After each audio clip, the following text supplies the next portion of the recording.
ಸಂಶಯವತಾಳ್ದು ರಾಮ ಶರಣಗಿಂಜನು ರಘುಜ ಖೇದದಿ ಶರಣ ಕೊರಳೆ ಕೊಯ್ದೆ ಬೇಳು ನಿಜವನು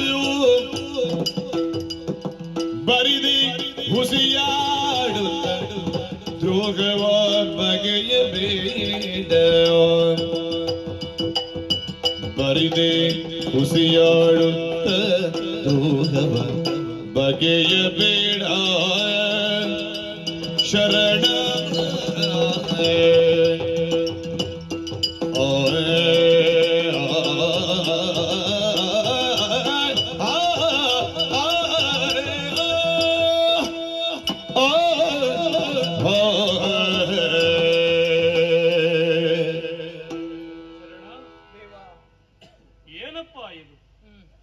ಇದುವರೆಗೂ ನಿಮ್ಮವರ ಅಳಿವಾದಾಗ ದೂರದಿಂದಲೇ ನಿಂತು ಶ್ರದ್ಧಾಂಜಲಿಯನ್ನು ಅರ್ಪಿಸಿ ಹಿಂತಿರುಗುತ್ತಾ ಇದ್ದವ ನೀನು.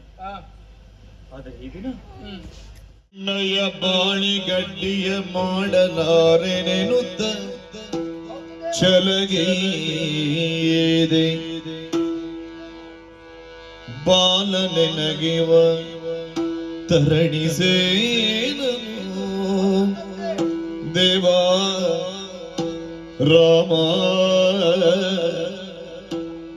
ಬಾಲ ಎನಗಿವ ತರಣಿಸೇನನು ಕಾಳಗಿಗೆ ಬಂದಿರಲು ಸತ್ಯವ ಬೀಳಿದರೆ ನಿಜ ಕಾರ್ಯ ಸೋಲುವುದೆಂದು ಹುಸಿ ನುಡಿದೆ ಸತ್ಯವು ಸೋಲುವುದೆಂದು ಹುಸಿ ನುಡಿದೆ ರಾಮ ಬಾಲನೆನಗಿವ ತರಣಿಸೇನಾ ತರಣಿಸೇ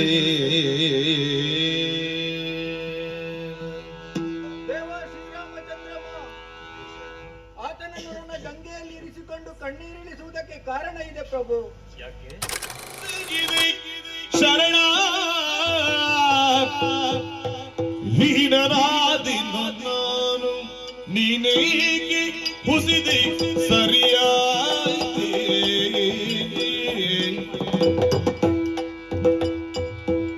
ಮಾನನೀತಿ ವಂಚಿಸುತ್ತ ಹಾನಿಯನು ಗೈದೆಯೇ ಮಾನನೀತಿ ವಂಚಿಸುತ್ತ ಹಾನಿಯನು ಭೀಷಣನಾದ ಹರಣ ತೋರಿಯುವುದೇಕೆ ಪಾಪ ತರಳ ಮೋಕ್ಷವ ಪಡೆವನು ನಿನ್ನ ತರಳ ಮೋಕ್ಷವ ಪಡೆವನು ನರಕಲೋಕವ ಬಯದ ಮರುಗಿದಿರು ಸುಖ ಪಡೆವಿ ಮೂದಕ್ಕೆ ಮೆರೆದು ನೀನು ಮರುಗಬೇಡ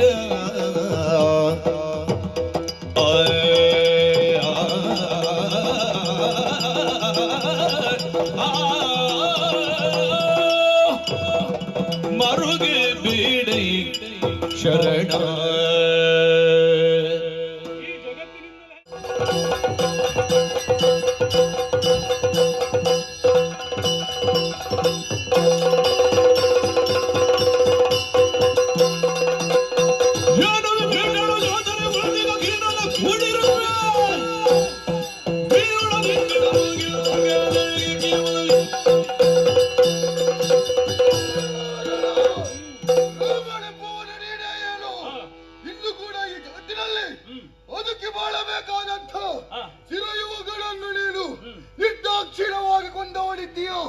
ಎದುರಾದವ ಸಾಮಾನ್ಯನೇ ಹೋಗಿ ರಾವಣನ ಮಂತ್ರಿ ಅವರಲ್ಲಿ ನಾನು ಒಬ್ಬ ಸುಪಾರ್ಶಕ ಎಂಬ ಹಾಗೆ ನನ್ನೊಡನೆ ಸಮರ ಎಂಬುದು ಬಾಲಿಕವಲ್ಲ.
ನಮ್ಮ ಲಂಕೆ ಪ್ರವೇಶ ಮಾಡಿದವ.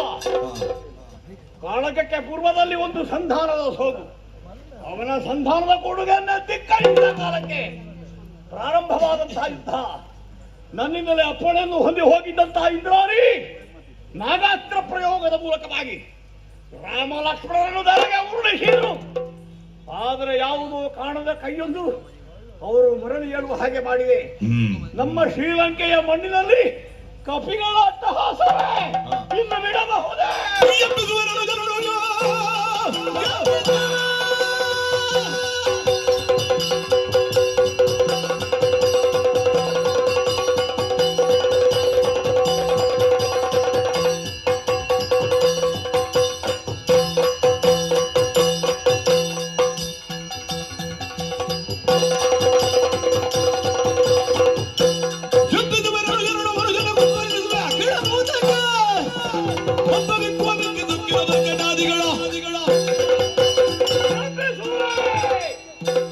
ಅನುಜನಾದಂತಹ ಕುಂಭಶ್ರವಣನನ್ನು ಎಬ್ಬಿಸುವೆ.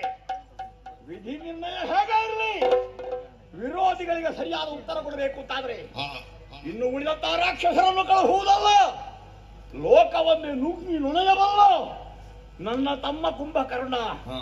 ಅವ ಎದ್ದರ ವಿರೋಧಿಗಳ ಪಾಳಯ ಎಲ್ಲ ತಿಂದು ಮುಗಿಸ್ತಾನೆ. ಹಾಗಾಗಿ ಸಾವಕಾಶವಲ್ಲ, ಅವನನ್ನು ಎಬ್ಬಿಸಲೇಬೇಕು. ವಿರೋಧಿಗಳ ನಾಶಕ್ಕಾಗಿ ನನ್ನ ಅಭಿಮಾನದ ಪ್ರಶ್ನೆ ಏನು? ಯಾರಲ್ಲಿ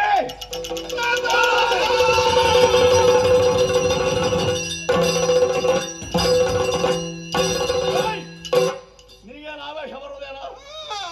ಮೂರು ಬಾರಿ ಏನು ಮಾಡಿದೆ ನೀನು? ನಾನು ನಮಸ್ಕರಿಸಿದ್ದು ನಾಥ ನಾಥ ಲಂಗನಾಥ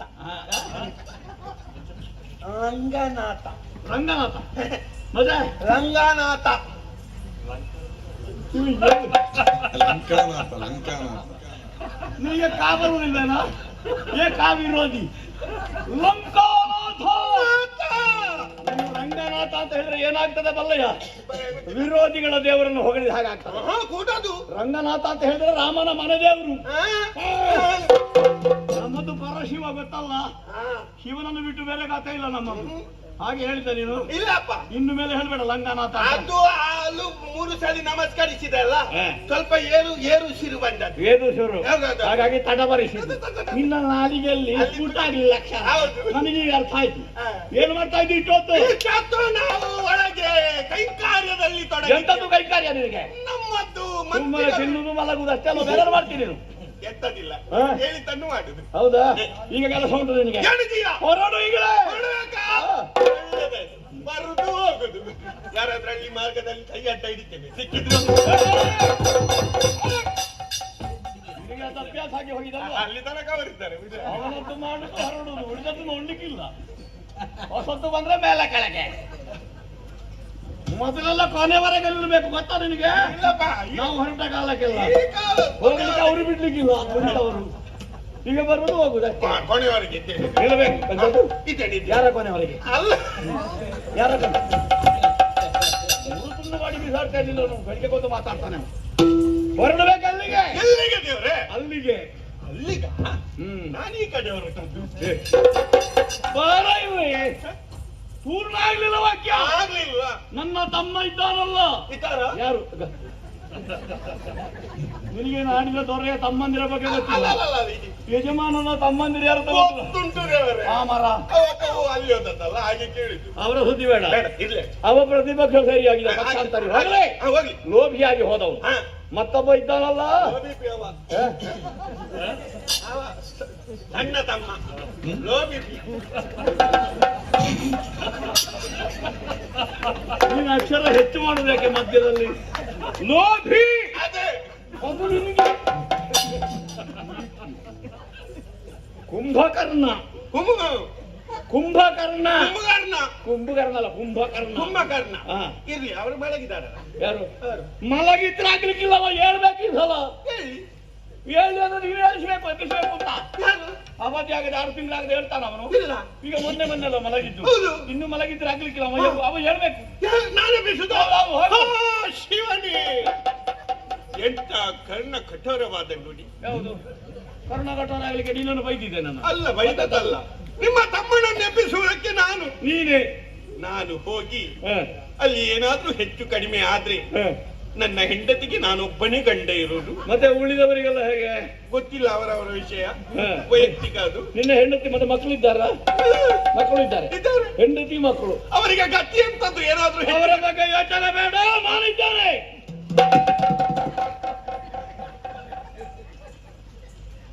ಆದ್ರೂ ನೀನು ಇಂಗು ತಿಂದವನಾಗೆ ಮಾಡುದ?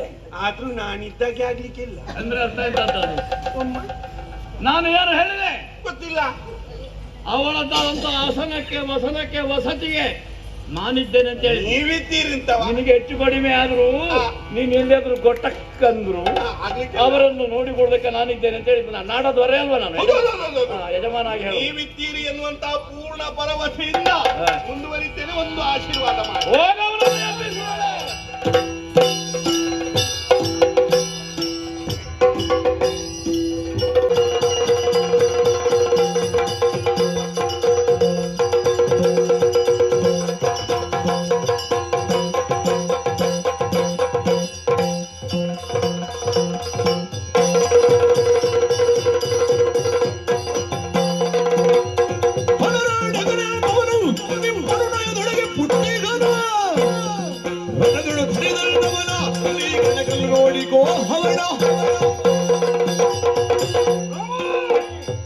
ಅಯೋಧ್ಯೆಯವರ ಬಗ್ಗೆ ಗೊತ್ತಿಲ್ಲದವನೇ ಅಲ್ವಲ್ಲ ನಾನು. ಹಲವು ಬಾರಿ ದಿಗ್ವಿಜಯಕ್ಕಾಗಿ ಸಾಗಿದವನು. ನೀನು ಹುಟ್ಟಿದ್ದು ಮೊನ್ನೆ ಮೊನ್ನೆ. ನಾನು ಹಾಗಲ್ಲ, ಶತಮಾನಗಳನ್ನು ದರ್ಶಿಸಿದವರು. ಆರ್ಯಾವರ್ತದ ಮೇಲೆ ದಿಗ್ವಿಜಯವನ್ನು ಸಾಧಿಸಿದ್ದೆ. ಒಬ್ಬ ಇದ್ದಲ್ಲ ಅನರಣ್ಯಕ, ನಿನ್ನ ಜಾತಿಯಲ್ಲಿ ಹುಟ್ಟಿದವ. ಸೂರ್ಯವಂಶದವರ ಕಥೆ ಹೇಗೆ? ಪ್ರಜೆಗಳನ್ನು ಬರೆಯುವುದಲ್ಲ, ಯಾವಾಗ ನೋಡಿದ್ರೆ ಯಜ್ಞ ಯಾಗ ಹೋಮ ಇದನ್ನು ಮಾಡಿಕೊಂಡು ಕುಳಿತುಕೊಳ್ಳುವುದು. ಪ್ರಜೆಗಳನ್ನು ಬರೆಯಬೇಕಾದವ ವರ್ಷಗಟ್ಟಲೆ ಯಜ್ಞ ದೀಕ್ಷೆಯಲ್ಲಿ ಕುಳಿತರೆ ನಾಡಿನ ಕ್ಷೇಮ ಹೇಗೆ? ಆ ಮಟ್ಟಿಗೆ ನಿನ್ನ ಊರಿನವರಾಗಬಹುದು. ಅಲ್ಲಿ ಅಯೋಧ್ಯೆಯವರು ಸೂರ್ಯವಂಶಜರು ಶ್ರೇಷ್ಠರು ಅಂತ ಹೇಳಲಿಕ್ಕೆ ಆಗುದಿಲ್ಲ. ಅವರು ಶ್ರೇಷ್ಠರಾದದ್ದು ಹೇಗೆ? ಅಲ್ಲಿಯ ಪ್ರಜೆಗಳು ಧಾರ್ಮಿಕರು, ಸತ್ಯಸಂಧರು, ನ್ಯಾಯ ನೈಶ್ಚರ್ಯವನ್ನು ಹೊಂದಿದವರು. ಅಂತ ಪ್ರಜೆಗಳಿರುವಲ್ಲಿ ರಾಜನಾದವ ಶ್ರೇಷ್ಠನಾಗುತ್ತಾನೆ. ಯಾಕೆ ಅವರು ದಂಗೆ ಹೇಳಲಿಲ್ಲ, ಪೀಠದಲ್ಲಿ ದೊರೆ ಇಲ್ಲ, ಅವ ಹೋಮ ಮಾಡ್ತಾ ಇದ್ದಾನೆ ಅಂತ ದಂಗೆ ಹೇಳಲಿಲ್ಲ. ನಮ್ಮಲ್ಲಿ ಹಾಗಲ್ಲ, 4 ದಿವಸ ಅರಮನೆ ಬಿಟ್ಟು ಹೊರಗೆ ಹೋದ್ರೆ ಸಾಕು, ಎಲ್ಲ ಎದ್ದು ನಿಲ್ತಾರೆ ರಾಕ್ಷಸರು. ನೀವೆಲ್ಲರೂ ಶ್ರೇಷ್ಠರಾದದ್ದು, ಸೂರ್ಯವಂಶ ವರಿಷ್ಠರಾದದ್ದು ಹೇಗೆ? ಪ್ರಜೆಗಳಿಂದಲಾಗಿ. ಈಗ ನಿನ್ನ ಸಿಂಹಾಸನ ಇದೆಯಲ್ಲ, ಆ ಸಿಂಹಾಸನದಲ್ಲಿ ಇಟ್ಟದ್ದೆಂತದ್ದು? ಸೂರ್ಯವಂಶದ ವರಿಷ್ಠರು ಆಡಿ ಬಾಡಿ ಬರೆದಂತ ಆ ಸಿಂಹಾಸನದಲ್ಲಿ ನಿನ್ನ ಕಾಲಿಗೆ ಹಾಕುವ ಎಕ್ಕಡ ಕೊಟ್ಟು ಗಳಿಸಿದ್ಯಲ್ಲ ನೀನು. ಅವಿಗೆ ಎಂತ ಪವಿತ್ರತೆ ಉಳಿತದದ್ದು. ಅನರಣ್ಯನಿರುವಂತಹ ಕಾಲಕ್ಕೆ ದಿಗ್ವಿಜಯದ ಮೂಲಕವಾಗಿ ಸಾಗಿದ್ದೆ. ದೀಕ್ಷಾಬದ್ಧನಾಗಿದ್ದ ಸರಯೂ ನದಿ ತೀರದಲ್ಲಿ ಬಿಚ್ಚುಗತ್ತಿಯ ಕಾವಲು ಭಟರ ರಕ್ಷಣೆ, ಚತುರಂಗ ಸೇನೆಯ ರಕ್ಷಣೆ ಇದೆಲ್ಲವನಿಗಿತ್ತು. ನೇರವಾಗಿ ಹೋಗಿ ಕೇಳಿದಾಗ ರಾವಣ ಗಂಡು ಮಗ, ಅಷ್ಟು ಮಂದಿಗಳಿರುವಾಗ ಒಬ್ಬನು ಮಾತಾಡ್ಲಿಲ್ಲ. ಏಳು ಯುದ್ಧಕ್ಕೆ ಅಂದೆ, ಅವನು ಹೇಳಲಿಲ್ಲ. ನೀನು ಕ್ಷತ್ರಿಯನಾಗಿದ್ರೆ, ಚಕ್ರವರ್ತಿ ಆಗಿದ್ರೆ ಆಯುಧ ಪಾಣಿಯಾಗಿ ಬಾಯಬೇಕಂದೆ. ಬಾರದಿರುವಂತಹ ಕಾಲಕ್ಕೆ ಎಟಕಾಲಿಂದ ಒದ್ದು ಇರುವ ಚಂದ್ರಹಾಸದಿಂದ ಅವನ ತಲೆ ಕಡಿದ.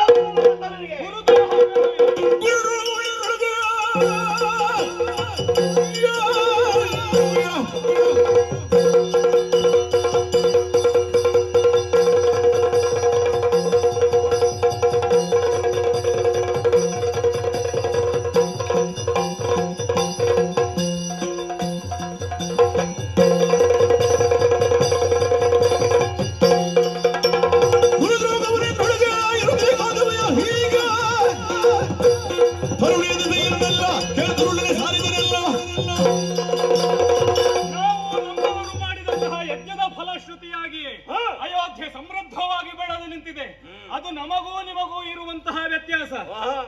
ಶಸ್ತ್ರವಿಹೀನನನ್ನಾಗಿಸುವುದರ ಮೂಲಕವಾಗಿ ಅನರಣ್ಯಕನನ್ನು ಕೊಂದು ಕೆಡಹಿದವನ ನೀನು. ಆವಾಗಲೇ ಗುರುದ್ರೋಹವನ್ನು ನೀ ಮಾಡಿ ಆಗಿದೆ. ನಿಜವಾಗಿ ಅವನನ್ನು ಕೊಂದ ಮೇಲೆ ಅಯೋಧ್ಯೆ ನಮ್ಮ ಸ್ವಾಮಿತ್ವಕ್ಕೆ ಬರ್ತದೆ. ಲಂಕೆ ಅವರ ಸ್ವಾಮಿತ್ವಕ್ಕೆ ಬರ್ತದೆ. ನಾನಲ್ಲಿ ಬಿಡಾರ ಮಾಡ್ಲಿಲ್ಲ, ನಾನು ಲಂಕೆಯಲ್ಲೇ ಬಿಡಾರ ಮಾಡಿ. ನಿನಗೆ ಮಾಡುವುದಕ್ಕೂ ಆಗುವುದಿಲ್ಲ. ಬೇಕಾಗುವುದಿಲ್ಲ. ನೀ ಮಾಡಿರುವುದು ಲಘುದ್ರೋಹ ಅಲ್ಲ, ಗುರುದ್ರೋಹ.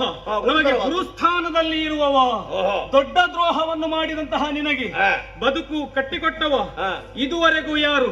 ನೀನು ಆಯುಷ್ಯವನ್ನು ವೃದ್ಧಿ ಮಾಡಿಕೊಂಡದ್ದು, ನಿನ್ನದ್ದಾದಂತಹ ಆಯುಷ್ಯ ಯಾವ ಪ್ರಯೋಜನಕ್ಕೋ ಹೇಳು? ಯಾಕೆ? ಧರ್ಮಿಯಾಗಿ ಬದುಕುತ್ತಾ ಇರುವಂತಹ ನೀನು ಆಯುಷ್ಯ ಇದ್ದು ಅದರಿಂದ ಯಾವ ಫಲವನ್ನು ಹೊಂದುವುದಕ್ಕೆ ಸಾಧ್ಯ ಇಲ್ಲ. 1,00,00,000 ಉಂಟು ಉಂಟು ಉಂಟು ಮುಗಿಯುತ್ತಾ ಬಂತು ನನ್ನ ಪರಮೇಶ್ವರ ದೇವರು ಕೊಟ್ಟದ್ರು ನನಗೆ.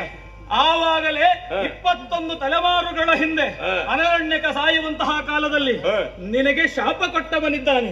ಮುಂದೆ ನಮ್ಮದೇ ವಂಶದಲ್ಲಿ ಕಾಣಿಸಿಕೊಳ್ಳುವಂತಹ ದಶರಥಾತ್ಮಜನಿಂದ ನಿನ್ನ ಅವಸಾನ, ನಿನ್ನ ಆಯುಷ್ಯ ಈ ಕಾಲದಲ್ಲಿ ಕ್ಷೀಣಿಸುತ್ತಾ ಇದೆ.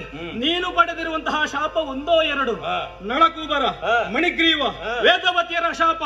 ಈ ಎಲ್ಲ ಪಾಪಭೂಯಿಷ್ಠವಾದಂತಹ ಕರ್ಮವನ್ನು ಮಾಡಿದ ಕಾರಣವೇ ನೀನು ಯಮನಾಲಯಕ್ಕೆ ಸನಿಹದಲ್ಲಿದ್ದಿ.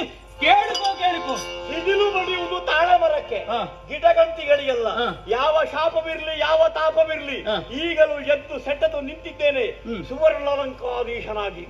ನೀನು ಹಾಗಾದ್ರೆ ಆ ದ್ವೇಷ ಸಾಧಿಸುವುದಕ್ಕೆ ಬಂದದ್ದು ಅಂತಾಯ್ತು. ಸೀತಾ ವ್ಯಾಜ್ಯ ಕಾರಣವೋ ಅಲ್ಲ, ಅನರಣ್ಯಕ ಶಾಪ ಕೊಟ್ಟದ್ದು ಕಾರಣವೋ? ಸೀತಾ ವ್ಯಾಜ್ಯ ಒಂದು ನೆವಣ ಮಾತ್ರ. ಋಷಿ ಮುನಿಗಳು ನನ್ನಲ್ಲಿ ದೂರಿತ್ತಿದ್ದಾರೆ. ನಾನು ನನ್ನ ಚಿಕ್ಕಮ್ಮ ಆಡಿದಂತಹ ಕಾಲದಲ್ಲಿ ಹೇಳಿರುವುದು ಅದನ್ನೇ. ಲೇಸನ ಆಡಿದೆಯವ್ವ ಈ ಅಲ್ಪ ಕಾರ್ಯಕ್ಕೆ, ಅಂದ್ರೆ ಘನ ಕಾರ್ಯ ಇನ್ನೂ ಉಂಟು. ನಾನು ಕಾನನಾಂತರವನ್ನು ಸೇರ್ಲೇಬೇಕು, ನಿಮ್ಮಂತಹ ದುಷ್ಟರ ದಮನಕ್ಕೆ ನಾಂದಿಯಾಗಬೇಕು ಎನ್ನುವ ಕಾರಣಕ್ಕೆ ಬೇಕಾಗಿ ಚಿಕ್ಕಮ್ಮನ ಸಮಕ್ಷದಲ್ಲಿ ತಲೆಬಾಗಿ ನಿಂದವ. ನಿನ್ನ ಬಗ್ಗೆ ಸಂದೇಹ ಬಂದಿದೆ ನನಗೆ. ತಾಟಕಿ, ಮಾರೀಚ, ಸುಬಾಹುಗಳ ವಧೆ, ಪಂಚವಟಿಯಲ್ಲಿ ಕರದೂಷಣಾದಿಗಳ ವಧೆ ನೀನು ಮುಂದುವರಿದು ಬರುತ್ತಿರುವಾಗಲೇ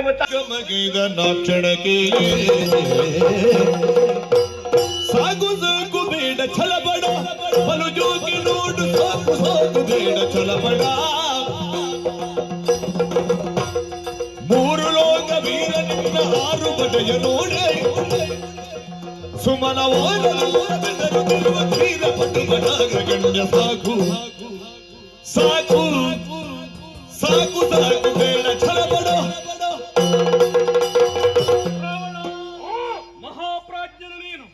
ನಿನ್ನಂತಹ ಪ್ರಾಜ್ಞ ಪ್ರಪಂಚ ಮುಖದಲ್ಲಿ ಮತ್ತೊಬ್ಬ ಕಾಣ ಸಿಗಲಾರ. ಆದರೆ ನಿನ್ನ ವಿವೇಕವನ್ನು ಜಾಗೃತಗೊಳಿಸುವಲ್ಲಿ ನೀ ಹಿಂದುಳಿದೆ. ನಿನ್ನ ವಿವೇಕ ಈಗ ಜಾಗೃತವಾಗುತ್ತಾ ಉಂಟು. ಎಷ್ಟೇ ಕಟುನುಡಿಗಳನ್ನಾಡಿದರೂ ಕೂಡ ನೀನಾಡಿದಂತಹ ಮಾತುಗಳು ಅಪ್ಯಾಯಮಾನವಾಗಿ ಕೇಳಿಸ್ತಾ ಉಂಟು. ಬದುಕುವುದಕ್ಕೆ ಇನ್ನೂ ಕೂಡ ನಿನಗೆ ಅಧಿಕಾರ ಇದೆ ಎನ್ನುವುದನ್ನು ನೀನು ಸ್ಪಷ್ಟಪಡಿಸಿಕೊಂಡಿದ್ದೀಯ. ಹಾಗಾಗಿ ಮತ್ತೊಮ್ಮೆ ಹೇಳುತ್ತೇನೆ, ಇನ್ನು ಈ ಹಠ ಬೇಡ, ಛಲ ಬೇಡ. ಸೀತೆಯನ್ನು ನನ್ನ ಪದಮೂಲಗಳಿಗೆ ಒಪ್ಪಿಸು. ಬಿಟ್ಟಿರುವಂತಹ ವಿಭೀಷಣನನ್ನು ಮತ್ತೊಮ್ಮೆ ಕರೆದುಕೊಂಡು ನಯ ವಿನಯದಿಂದ ಬದುಕು ಸಾಗಿಸು. ಬದುಕಗೊಳ್ತೇನೆ.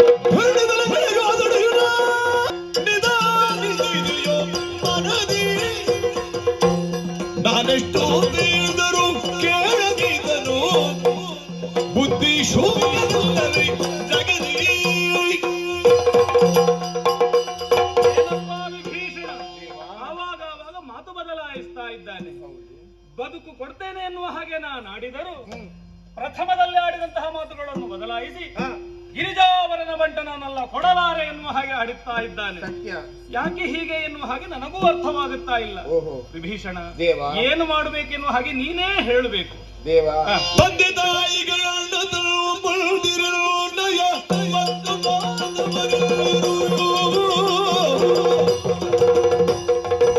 ಇಂದಿರಾ ಪತಿಯ ನೀನು ನಂಬಿರುವೆ. ಆನಂದದಿ ಹೃದಯ ತೋರು ಶ್ರೀರಾಮ ರಾಮ. ಈ ಮೊದಲು ಆತನಿಗೆ ಎಷ್ಟೋ ನೀತಿ ಮಾತುಗಳನ್ನು ಹೇಳಿದೆ. ಆ ಹೊತ್ತಿಗೆ ಕೋಪಗೊಂಡು ನನ್ನನ್ನು ಲಂಕೆಯಿಂದ ಹೊರ ಹಾಕಿದ. ನಿನ್ನ ಬಳಿಗೆ ಬಂದು ಸೇರಿಕೊಂಡಿದ್ದೇನೆ. ನೀನೇ ಅಣ್ಣ ತಮ್ಮ ಎಂಬುದನ್ನು ತಿಳಿದುಕೊಂಡಿದ್ದೇನೆ, ಬಂಧು ಬಳಗ ಎಂಬುದನ್ನು ತಿಳಿದುಕೊಂಡಿದ್ದಾನೆ. ಈತನಿಗೆ ನೀತಿಯ ಮಾತು ಪತ್ತೆ ಆಗುವುದಿಲ್ಲ. ಈತನ್ನು ವಧಿಸುವುದೇ ಸೇವ. ಎಷ್ಟೇ ತರಿದಟ್ಟಿದರೂ ಕೂಡ ಇವನ ಅಂಗಾಂಗಗಳು ಮತ್ತೆ ಮತ್ತೆ ಚಿಗುರೊಡೆಯುತ್ತಾ ಇದೆ. ನನಗೆ ವಧಿಸುವುದಕ್ಕೆ ಅಸಾಧ್ಯವಾಗುತ್ತಾ ಇದೆ. ಹೀಗೆ ಆಗುವುದಕ್ಕೆ ಕಾರಣ ಉಂಟು. ಹಿಂದೊಮ್ಮೆ ಕೈಲಾಸಕ್ಕೆ ಶಿವನನ್ನು ಪೂಜಿಸುವುದಕ್ಕೆ ಹೋದಂತಹ ಸಂದರ್ಭದಲ್ಲಿ ನಂದಿಯನ್ನು ಕಂಡು ಅಪಹಾಸ್ಯವನ್ನು ಮಾಡಿದ. ಅಷ್ಟು ಮಾತ್ರವಲ್ಲ, ಕೈಯಲ್ಲಿದ್ದಂತಹ ಜಂಬು ಫಲವನ್ನು ಆತನ ಎದೆಗೆ ಎಸೆದ. ಕೋಪಗೊಂಡಂತಹ ನಂದಿ ಶಾಪವನ್ನೇ ಕೊಟ್ಟಿದ್ದಾರೆ. ಯಾರು ಈತನೆದೆಗೆ ವೈಷ್ಣವ ಶರವನ್ನು ಹುಡುಕ್ತಾರೋ ಆ ಹೊತ್ತಿಗೆ ಈತನಿಗೆ ಮರಣ ಎಂಬುದಾಗಿ. ಒಳ್ಳೆ ಕೆಲಸ ಮಾಡಿದ್ದೀರಿ. ಇದೇ ಮಾಡ್ಬೇಕಾದ್ದು ನೀನು. ಏನು ಅಲ್ಲ, ನೀನು ಹೇಳಿದ ಅವರಿಗೆ ಸುಲಭ ಆಯ್ತು ಅಂತ ಕೊಲ್ಲಿಕ್ಕೆ. ಹೌದು. ಶಂಕರನ ಪೂಜೆಗೆ ಹೋದವ ಇಂತಹ ಅನಾಹುತ ಮಾಡ್ತಾನೆ ಅಂತಾದ್ರೆ ಶಂಕರನೇ ಮುನಿದು ನಿಲ್ಲುವುದಿಲ್ಲ. ಹೌದು ದೇವ, ಇನ್ನು ಸರಿಯಲ್ಲ. ಆದಷ್ಟು ಬೇಗ ಈತನ್ನು ವಧಿಸುವುದೇ ಲೇಸು. ಹೌದೇ?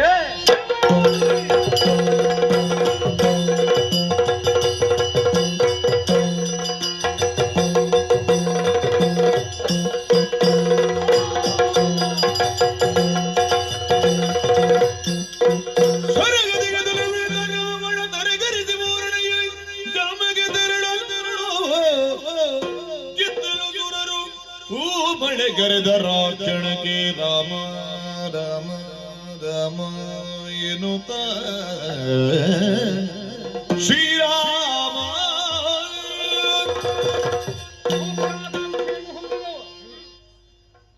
ಇಳಿದಂತಹ ಪ್ರದೇಶವನ್ನ ಮತ್ತೆ ಸೇರಬೇಕು ಎನ್ನುವಂತಹ ಸದೀಚ್ಛೆಯನ್ನೇ ಹೊಂದಿ ಕಾಳಗವನ್ನು ಕೊಟ್ಟವ.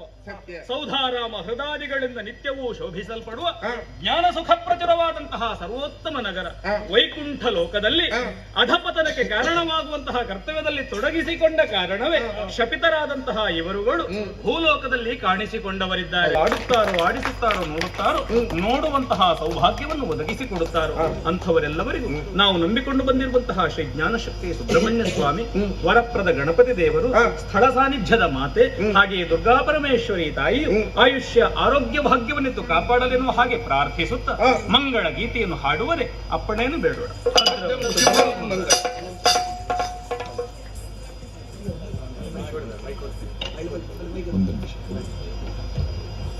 ಸುಬ್ರಹ್ಮಣ್ಯ ಶರಣಿಂಬೆ ಶರಣಿಂಬೆ ಶ್ರೀ ಸುಬ್ರಹ್ಮಣ್ಯ